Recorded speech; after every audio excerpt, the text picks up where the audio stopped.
Schiffer Publishing and Schiffer Audio present The Real James Bond, a true story of identity theft, avian intrigue, and Ian Fleming. By Jim Wright. Read by Rafael Corkhill.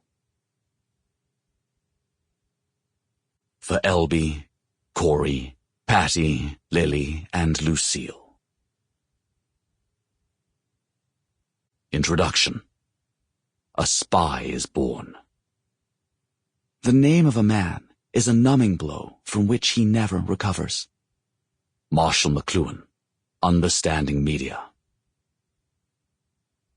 This is the story of the most notorious case of identity theft in history.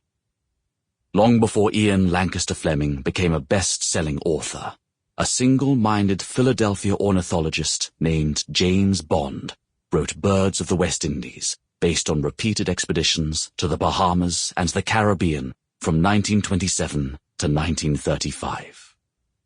The 480-page book, published in 1936, featured black and white line drawings of birds by noted artist Earl Poole.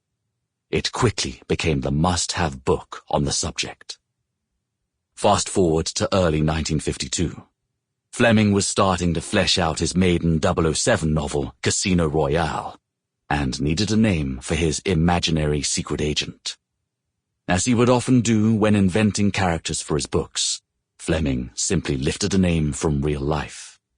He looked at the distinctive white dust jacket of Birds of the West Indies on his bookshelf, noted the author's name in capital letters, and took it. James Bond. Period. No middle name, not even a middle initial.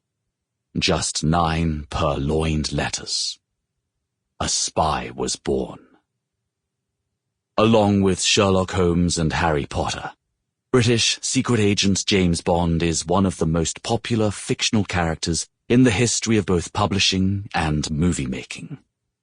Joined by an array of femme fatale and such villains as Dr. No, Mr. Big, and Auric Goldfinger, Ian Fleming's legendary 007 continues to flourish nearly 70 years after the British thriller writer first put pen to paper at GoldenEye, his winter home in Jamaica.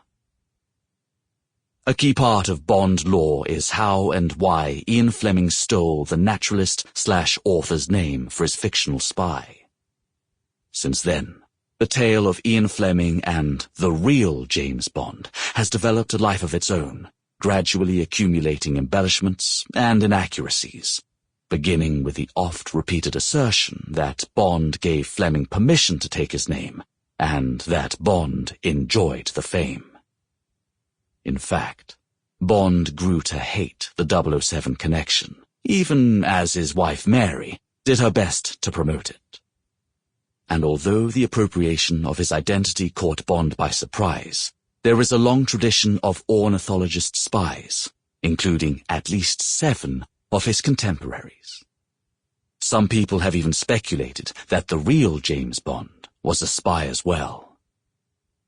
The mythology of James Bond will no doubt continue to grow, but its origins should be rooted in fact. Today, the genuine Bond is known mostly as an asterisk to the 007 phenomenon.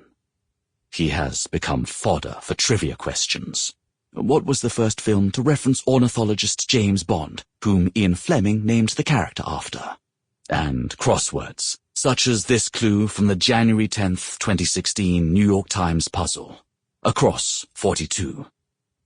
Ornithologist James, of whom Ian Fleming was a fan. Bond deserves better. From the 1920s through the 1960s, he took more than 100 scientific expeditions to the West Indies. These were the days before jet airliners and online booking services, and he would travel to the Caribbean for up to 9 months at a time, living on a shoestring. The seasick-prone Bond went from island to island on tramp steamers, canoes, and primitive sailboats in his efforts to collect and describe specimens of the birds on each island. Bond's field work resulted in his celebrated 1936 book, Birds of the West Indies, one of the first of its kind. It helped introduce the world to such exotic creatures as Cuba's bee hummingbird, Sample complete. Ready to continue?